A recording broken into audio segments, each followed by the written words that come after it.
அனைவருக்கும் வணக்கம். நாங்க இங்கே பார்க்க போற ஜாழ்ப்பாணம் இந்து கல்லூரி முதலாம் தவணை பரீட்சை 2022 சைவனரி பேப்பர். இந்த வீடியோக்குள்ள போறதுக்கு முன்னால நானும் உங்களை மாதிரி ஒரு ஆள் தான்.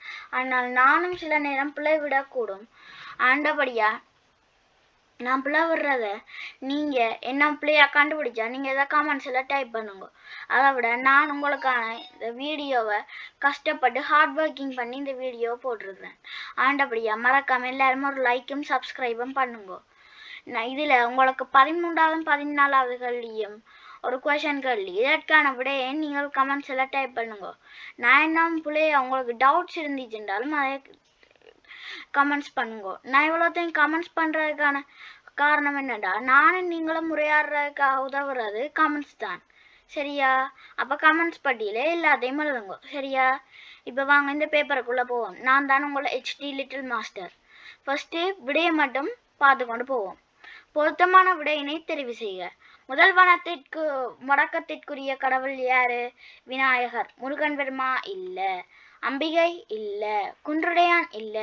குன்றுடையான் அங்க வீற்றிருக்கிறார், திருச்சிராப்பள்ளியில வீற்றிருக்கிறார். சரியா? அப்ப இவரை பத்தி நாங்க ஒரு சுருக்கமான ஒரு இதை பார்த்துக்கொண்டோம்.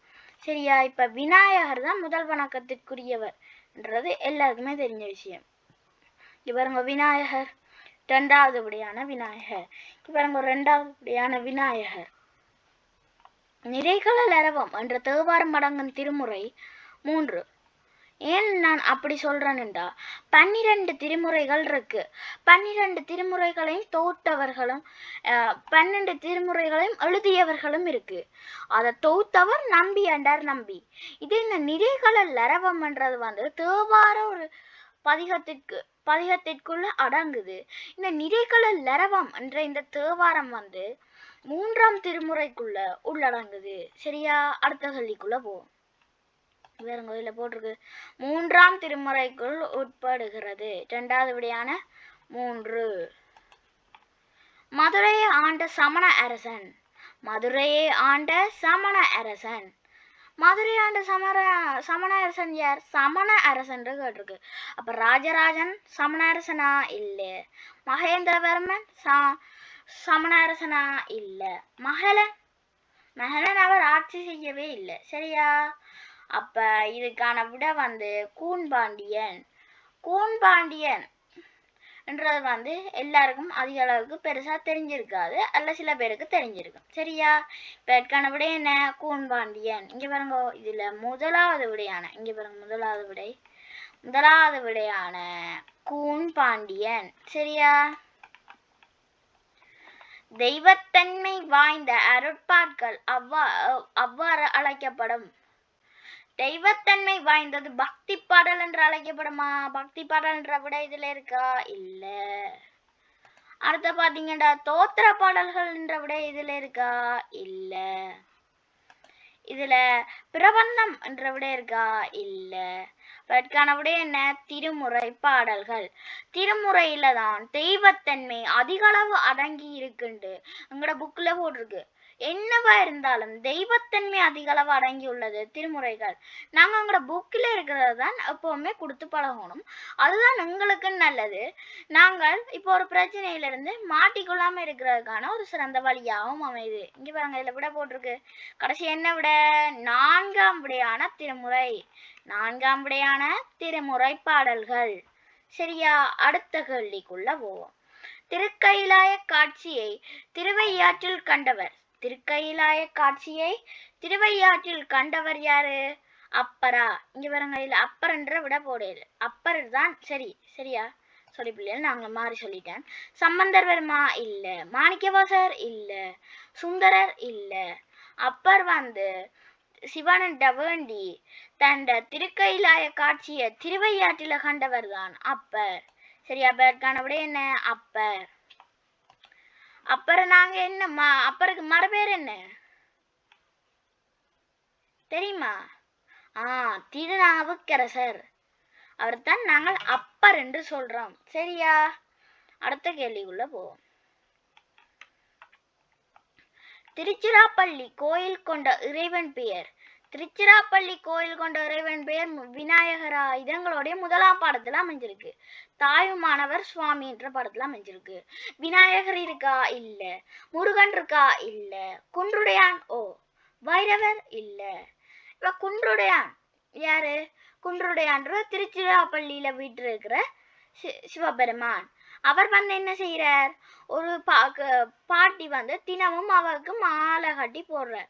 அப்போ ஒரு நாள் காவிரியார் பெருக்கெடுத்து ஓட தொடங்கிட்டு, அப்ப அவன் மகளும் கர்ப்பமா அவன் வீட்டுல இருக்கிறா. அப்ப இவன் யோசிக்கிறா, கடவுளே எனது மகளை நீர் காப்பாற்றுமாறு.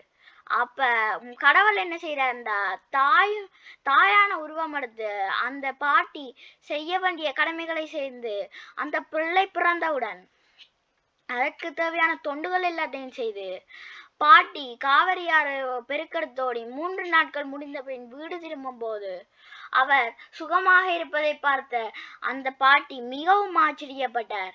இதனை பார்த்த அம்மா அந்த பெண், அம்மா நீங்கள் தானே எல்லாத்தையும் செய்தீர்கள் என்று கேட்டார். அப்ப இது அவ்வளவும் இறைவனின் அருள் என புரிந்து கொண்டனர் அந்த இருவரும். சரியா? இப்ப இதுல என்ன விட? குன்றுடையான். அப்ப குன்றுடையான் தாயுமானவர் சுவாமி. சரியா? இப்ப குன்றுடையான் யாரு? சிவபெருமான். இப்ப சிவபெருமான தாயுமானவர் சுவாமி தான். சரியா? இங்க பாருங்க, இதுல விட போட்டிருக்கு குன்றுடையான். ஒப்பிட்டவரை உள்ளளவும் நிலை என்ற தொடர் உணர்த்துவது. ஒப்பிட்டவரை உள்ளளவும் நினை என்ற தொடர் உணர்த்துவது. நீதி பெருமா இல்ல. உப்பிட்டவர்டா எங்களுக்கு உணவு அளித்தவரை உள்ளளவும் நினை, எங்களுக்கு மனசுல வச்சிருக்கிற அளவுக்கு நினை. இப்ப மூண்டங்களுக்கு இது முக்கியமான இது இருக்கு. உணவு, உடை, உறையுள். இதுல வேடுவ காலத்துல இருந்தே முதலாவது யோசிச்சது மனுஷன் என்னது? விலங்குகள் உணவு தான் முதலாவது யோசிச்சான். பிறகு முதல்ல அந்த உணவுகளோட தேவையை பூர்த்தி செஞ்சு கொண்ட பிறகுதான் அவன் யோசிக்கிறான் உணவு, உறையுள் அதுகளை பத்தி யோசிக்கிறான். அப்ப எங்களுக்கு முதலாவது என்ன முக்கியமா இருக்கு? உணவு. அந்த உணவை எங்களுக்கு போட்ட ஆளுக்கு நாங்க எப்பவுமே அவரை மனசுல வச்சிருக்கணும். அப்ப என்ன? நீதி பெருமா இல்ல, நன்றி மறவாமை தான் வரும். இந்த உள்ளளவும் நினைக்கிறேன்டா அவரை நாங்க என்றைக்குமே மறக்க கூடாது. இதுதான் நன்றி மறவாமை. அடுத்தது நேர்மை வராது, பணிவு இல்ல. அப்ப விட என்ன? நன்றி மறவாமை. இங்க பாருங்க, இதுல விட இருக்கு நன்றி மறவாமை. சரியா? என்ன விட? நன்றி மறவாமை. இனி நாம் தேவார திருவேடுகள் கிடைக்கப்பெற்ற தலம். தேவார திருவேடுகள் கிடைக்கப்பெற்ற தலம். திருமருகள் இல்ல, திருவதிகை இல்ல, திருக்கடம்பூர் இல்ல, சிதம்பரம் தான் வேணும். நாங்க ஏன் திருச்சிற்றம்பலம் என்று சொல்றோம் தெரியுமா? ஏண்டா சிதம்பரம் என்ற இடத்துல கண்டுபிடிக்கப்பட்டமையினால் அதை நாங்கள் திருச்சிற்றம்பலம் என்று சொல்றோம். ஆனா உண்மையா திருச்சிற்றம்பலமுக்கு பதிலா திருச்சிதம்பரம் தான் வரும். சரியா? இப்ப நாங்க தேவாரம் பதிகம் தொடங்கின உடனே அதை ஞாபகப்படுத்த முகமாகத்தான் தேவாரம் தொடங்கின உடனே தேவாரம் முடிஞ்ச பிறகு திருச்சிற்றம்பலம் என்ற இது சொல்றோம். சரியா? அப்ப விட என்ன? 8வது விடையில விடையான 4வது சிதம்பரம் தான் விடையா வருது. இப்ப இதுல விட போட்டிருக்கு சிதம்பரம். 4வது விடையான சிதம்பரம். சரியா? அடுத்த கேள்விக்குள்ள போவோம். சரியா? இனி நாம் ஐவரானோம் என கூறியவர். என்று கூறியவர் யார்? ராமன். யாரை பார்த்து கூறினவர் தெரியுமா? குகனை பார்த்து கூறியவர். அது 4ஆம் பாடமான சகோதரத்துவம் என்ற உபதலைப்பில் அது காணப்படுது. பரதன். அவருக்கு எத்தனை சகோதரர் இருக்குன்னா? பரதன், இலட்சுமணன், சத்ருகன். இப்ப ராமனே தனக்கு முக்கியம் என்று தனது நாட்டை விட்டுட்டு அவரோட போனவர் லட்சுமணன். தனக்கு அண்ணனுக்கு தேவையில்லாத அரசாட்சி ஏன் எனக்குண்டு விட்டுட்டு போனவர் பரதன். சரியா? இப்படி 14 வருடங்கள் ராமன் வனவாசம் செல்கிறார். அப்படி செல்லேக ராமன் இங்க வந்திருக்கிறார் தெரிஞ்ச ஒரு குகன் வேடுவ தலைவனானவன் அவருக்கு முடிஞ்ச அளவு பணிகளை செய்கிறான். அப்ப அவருக்கு எத்தனை இது ஒன்று ராமன் அவரோட அப்பாவுக்கு ஒன்று ராமன், என்னோட பரதன், என்னோட லட்சுமணன், என்னோட சத்ருகன். அப்ப 4 பேர் தானே இருக்கிறோம். அப்ப குகனையும் சேர்த்து கொண்டு இவர் சொல்றார் இனி நாம் 5 ஆனோம் என்று கூறுறார். சரியா? அதற்கான விட என்ன? குகன் ராமனுக்கு கூறியவன். அப்ப என்று கூறியவர் கேட்டிருக்கப்படியா இதுக்கு நாங்க கொடுக்க வேண்டிய விட வந்து என்ன தெரியுமா? ராமன். ஏன் நான் ராமன் என்றா அவரை என்று கூறி அதில் பெருமைப்பட்டவர் யார் என்று கேட்கல. சரியா? அப்படி கேட்டிருந்தா நாங்கள் குகனை கொடுத்திருக்கணும். ஆனா இல்ல கேட்டது யாரு என்று கூறியவர் யாருண்டு. அப்ப அதுக்கான விட என்ன? ராமன். இங்க பாருங்க, இல்ல 2வது விடையான ராமன். சரியா? அடுத்த 10வது கேள்விக்குள்ள கால் எடுத்து வைப்போம். பணியுமாம் என்றும் பெருமை சிறுமை அணியுமாம் தன்னை வியந்து என்று கூறும் நூல் தேவாரமா? இல்ல. கந்த புராணம்? இல்ல. திருக்குறள்? ஓ. பெரிய புராணம்? இல்ல. திருக்குறள். ஏன் நாங்கள் இதை இலகுவா கண்டுபிடிக்கலாம். இது திருக்குறள். உங்களுக்கு இப்ப தெரியாட்டியுமே என்ன இலகுவா கண்டுபிடிக்கலாம்னு சொல்லணுமா? எப்பையும் 7 அல்லது 8 சொற்கள்ல வந்திருந்தா அது திருக்குறள் தான். இங்க பாருங்க, இல்ல 1 2 3 4 5 6 7. சரியா? அப்ப 7 சொல்லுல வந்திருந்தா அது கிட்டத்தட்ட திருக்குறள் தான். சரியா? அப்ப நீங்க அதை ஒரு கபாடிவா ஞாபகம் வச்சுக்கொள்ளுங்க. இது வந்து எந்த பாடத்துல இருக்கு தெரியுமா? பணிவு என்ற பாடத்துல வந்து இருக்கு. பணிவு என்ற பாடத்துல வந்து ஒரு அரசன் தனது நாட்டை ஆண்டு கொண்டு வருகிறான். அப்ப அவர்ந்த ஒரு சித்தர்கிட்ட வந்து அவன் மகன் போய் கன நாட்களாகி மெட்டாக்களை விட்டுட்டார் அந்த முனிவர். ஆனா இவரை விட இல்லை. அப்ப இவர் ஒரு நாள் போறார் அங்க அந்த முனிவர்ந்த ஆசிரமத்துக்கு. அப்ப போய்க்க பார்த்தா இவ்வளவு வேலைகள் இவர் செஞ்சு கொண்டிருக்கிறார். கோலத்து போடு, வாசலில் முற்றத்தில் நீர் தெளிக்கிறார், உணவு கூட்டுகிறார். அப்ப இதை பார்த்தோன்னே அரசனுக்கு உடனே வியப்பாயுது. அப்ப இவர் வா, என்னோட வா என்று கூப்பிடுறார். அப்ப இவர் என்ன செய்யறாருண்டா, தனக்கு இப்பொழுது நீங்கள் எனது விருந்தாளி. சரியா? இப்ப நான் உங்களை பராமரிப்பு மட்டும்தான் எனக்கு முக்கியம். எனது ஆசிரியர் சொன்னதுதான் எனக்கு முக்கியம். அந்த பணிவிருந்தது பாருங்க, அதுக்கு அந்த அவரை உதாரணமா எடுத்து காட்டுறீங்க. சரியா? அதற்கானபடி என்ன? திருக்குறள். ஆனா திருக்குறள்ல எப்பவுமே அந்த மகன் போல நாங்களும் உங்களோட அப்பா அம்மா யாரோடையும் பணிவா இருக்கணும். சரியா? அதற்கான விட என்ன? திருக்குறள். 3வது விடையான திருக்குறள். அடுத்த 11வது கேள்வி பார்ப்போம். ஏகநாதர் நீராடிய புண்ணிய நதி. இது வந்து ஒரு பொறுமை என்ற பாடத்துல வந்து இருக்கு. பொறுமை என்ற பாடத்துல வந்து என்ன நடக்குதுன்னா, ஏகநாதர் வந்து ஒரு பிரசித்தி பெற்ற ஒரு ஆள். அப்ப இத வந்து ஒருத்தன் என்ன செய்யறான்டா, ஒரு அவரை நான் என்ன நின்றாலும் ஒரு அவமானப்படுத்தணும் என்று யோசிக்கிறான். அப்ப யோசிச்சு என்ன செய்யறான்டா, அவர் விரைக அவன் மாடியில இருந்து எச்சில உமிழ்ந்து கொண்டிருக்கிறான். உமிழ்றா துப்பி கொண்டிருக்கிறான். அப்ப இவரும் என்ன செய்யறாருண்டா, கோதாவரி நரியில போய் திரும்ப திரும்ப திரும்ப திரும்ப குளிக்கிறார். ஆனா இவர் 108 தரம் துப்பியும் கூட இவர் திரும்ப திரும்ப போய் குளிக்கிறார். அப்ப இதை பார்த்தோன்னே இவர் வந்து இவ்வளவு பெரிய ஆளா இந்த காலில் விழுந்துடுறார். அப்ப இதை பார்த்தோன்னே இவர் யோசிக்கிறார், உன்னால நான் இன்றைக்கு கோதாவரி நரியில ஒரு நாள்லயே 108 தரம் குளிக்க வேண்டியதா ஆயிட்டு. நான் தான் உனக்கு நன்றி சொல்லணும் என்று கூறினாரா. அப்ப இவ்வளவு ஒரு பொறுமைன்னு பாருங்க. சரியா? அதற்கான விட என்ன? கோதாவரி நதியில தான் அவர் நீராடினவர். சரியா? அடுத்த 12வது கேள்வி பாத்தீங்கன்னா, ஈடு தொடக்கல் இடம்பெறும் நாள் மாசி மாதண்டைக்கு இடம்பெறுமா? இல்ல. ஆடிப்பூரம் இல்ல. ஆவணி சதுர்த்தி இல்ல.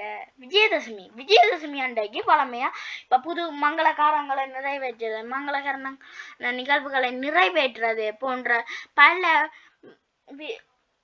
பல நிகழ்வுகளை அன்றைக்கு தான் நிறைவேற்றுவினோம். அதிலே முக்கியமா ஈடு தொடக்கல் நிகழ்வும் அன்றைக்கு தான் நடைபெறும். என்ன கலைகளை பயில போறோம்டா நாங்க அண்டைய ஒரு சிறந்த நாளா வச்சுக்கணும். அந்த இடத்துக்கு நாங்கள் போவோம். சரியா? அப்ப எப்பவுமே ஏடு தொடக்கல் இடம்பெறும் நாளாக விளங்குவது விஜயதசமி. ஏடு தொடக்கல் நாளாக விளங்குவது எப்பொழுதும் விஜயதசமி. சரியா? இங்க பாருங்க, எப்படி போட்டிருக்கு, விஜயதசமி. சரியா? அடுத்தது பாத்தீங்கன்னா உங்களுக்கு இந்த 13வது கேள்வியும் 14வது கேள்வியும் உங்களுக்கான கொஷன் கேள்வி. இதற்கான விடையை நீங்கள் காமெண்ட்ஸ்ல டைப் பண்ணுங்க. அமிர்தகடேஸ்வரர் கோயில் கொண்ட இடம். இதுக்கான விட திருக்கடம்பூர், சீர்காழி, திருவாரூர், திருக்கேதீச்சரம். இதுக்கான விடைய நீங்க 13வது கேள்வி டேஷ் பண்ணி போட்டு அதற்கான நம்பரையும் போட்டு அந்தபடி எழுதுங்க. சரியா? அப்பதான் நானும் பார்க்கறது கொஞ்சம் இலகுவா இருக்கும்.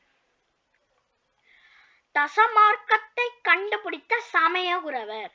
தசமார்க்கத்தை கண்டுபிடித்த சமயகுரவர்.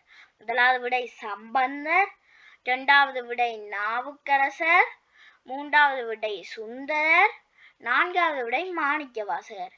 சரியா? நான் முதல் சொன்ன மாதிரி இதுல என்ன கேள்விக்கு நம்பர் போட்டு எத்தனையாவது கேள்வி எத்தனையாவது விடைன்னு நம்பரை போட்டு எழுதுங்கோ, தயவு செய்துங்க. சரியா? இப்ப இந்த கேள்வி ரெண்டும் குவஷன் கேள்வி. அடுத்த கேள்விக்குள்ள நாங்கள் போவோம். பஞ்சபுராணத்தில் நான்காவதாக இடம்பெறுவது. பஞ்சபுராணத்தில் நான்காவதாக இடம்பெறுவது. முதலாவது என்ன? தேவாரம். இரண்டாவது திருவாசகம். மூன்றாவது திருவிசைப்பா. நான்காவது திருப்பல்லாண்டு. விட என்ன? திருப்பல்லாண்டு. என்ன இலவா கண்டுபிடிக்கிறா நீங்கள் அஞ்சையும் ஞாபகம் வச்சுக்கணும். தேவாரம், திருவாசகம், திருவிசைப்பா, திருப்பல்லாண்டு, பெரிய புராணம். இது 5 தான். சரியா? உங்களுக்கு ஞாபகம் இலகுவாகவும் இருக்கும். சரியா? இப்ப இங்க பாருங்க, இதுல விட போட்டிருக்கு. இது 13 14 கமெண்ட்ஸ்ல எழுத சொல்லி இருக்கு. இது 4வது திருப்பல்லாண்டு என்ற விடையை அளிக்குது. அடுத்த கேள்விக்குள்ள போவோம். மனிதனை மனிதனாக வாழ வைப்பது சமயம். புகழப்பையும் ஒரு மனுஷனா வாழ வச்சு கண்டிருக்கிறீங்களா? புகழ் இல்ல. புகழ்ண்டா அவருக்கு கர்வம் தான் அதிகமா இருக்கும். தொழில் என்றா என்ன நடக்கும்? அவரை தொழில் ஓடுண்டா அவர் எப்ப பார்த்தாலும் ஓடிக்கொண்டு தான் இருப்பார். பணம் உண்டு அலைஞ்சு திரிகிறார்கள் கென பேர். சரியா? அப்ப மனிதனாவது வாழவே வைக்காது. எப்பவுமே சமயத்தை பின்பற்றி நடந்தாதான் நாங்கள் ஒரு மனிதனாக வாழ்வதற்கு எங்களோட வாழ்க்கையில உங்களுக்கு ஒரு நிறைவு கொண்டு வரும். சரியா? விடை என்ன? சமயம். விடை சமயம். இங்க பாருங்க, இதுல சமயம் என்ற விட போட்டிருக்கு. சரியா? அடுத்த 17வது கேள்விக்குள்ள கால் எடுத்து வைப்போம். மகாபாரதத்தில் மிகவும் பொறுமை உள்ளவராக விளங்குபவர். அர்ஜுனன் இல்ல, ராமர் இல்ல, பரதன் ஓகே. ஆனா ராமன் உண்மையா மகாபாரதத்திலே இல்ல. அவர் இருக்கிறது ராமாயணத்துல. சரியா? அப்ப இதுல பாத்தீங்களா, 2வது விடையான தர்மர் தான் வேறு. இந்த தர்மர் எப்பவுமே தண்ட பொறுமையை இழக்காதவர். சரியா? அப்ப விடை என்ன? விடை என்ன? தருமர். 2வது விடையான தருமர். நாங்கள பார்த்திருப்போம். எத்தனையாவது கேள்வி சொல்லுங்க பாப்போம். இந்த கேள்விக்கு நாங்கள் பார்த்திருப்போம். இந்த சிதம்பரம் என்ற கேள்வி 8வது கேள்விக்கு நாங்கள் பார்த்திருப்போம். என்னது? இந்த இதுல நாங்கள் போட்டி பாடுறதுக்கு முன்னுக்கும் பின்னுக்கும் சொல்றோம். என்னது சொல்லுங்க பாப்போம்.